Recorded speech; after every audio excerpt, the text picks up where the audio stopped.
মাহেকীয়া ৰাশিফললৈ আপোনালোকক সকলোকে স্বাগতম জনালোঁ।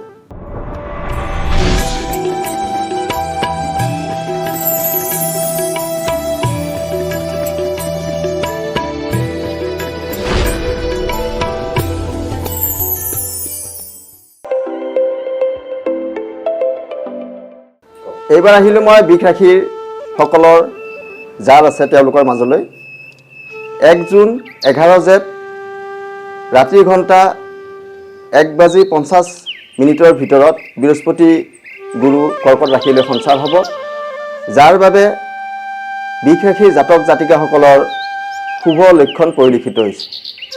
যিসকল জাতক বা জাতিকাৰ বৃষ ৰাশি হয় তেওঁলোকৰ বাবে এই মাহটো এটা মিশ্ৰিত ফল প্ৰদান কৰিব। যিহেতু বৃহস্পতি গুৰু সঞ্চাৰ হ'ব 1 তাৰিখৰ দিনাখন, গোটেই মাহটোত এটা মিশ্ৰিত ফল প্ৰদান কৰিব। বৃষ ৰাশি জাতকসকল বা জাতিকাসকলৰ মাজত এই মাহত সম্পৰ্কবিলাক গঢ়ি উঠিব আৰু যোগাযোগৰ ক্ষেত্ৰত যথেষ্ট শুভ ফল প্ৰদান হ'ব বা আপোনালোকে দূৰ যাত্ৰা কৰিব পাৰে। ভাতৃৰ পৰা স্নেহ মৰম পাব, সম্পৰ্কবিলাক ভাল হ'ব, ধন টকা পইচা আহাৰ আগমন ঘটিব পাৰে। এই মাহটোত আপোনালোকৰ এটা শুভ ফল বৃহস্পতি গুৰুৱে প্ৰদান কৰি আছে।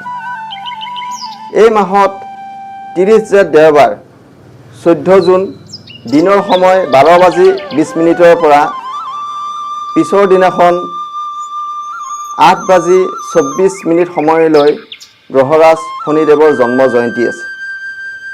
যদি কাৰোবাৰ বৃষ ৰাশিৰ লোকৰ শনিৰ দশা বা অন্তৰ্দশা আহিছে, তেওঁলোকে 30 জেঠ দেওবাৰৰ দিনাখন শনিৰ জন্ম জয়ন্তী পালন কৰক।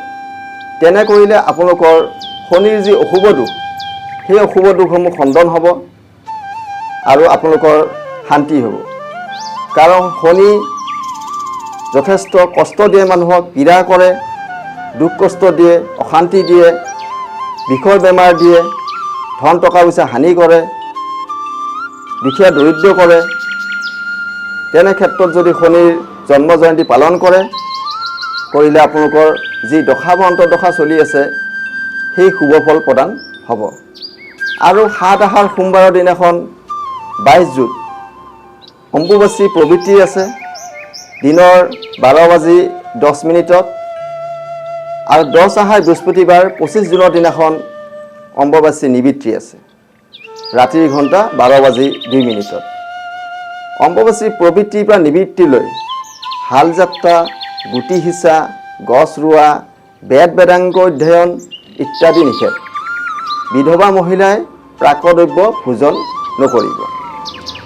অম্বুবাচী প্ৰবৃত্তিৰ পৰা নিবৃত্তিৰ ভিতৰত যদি আপোনাৰ সৰ্প ভয় আছে, কেঁচা গাখীৰ সেৱন কৰক।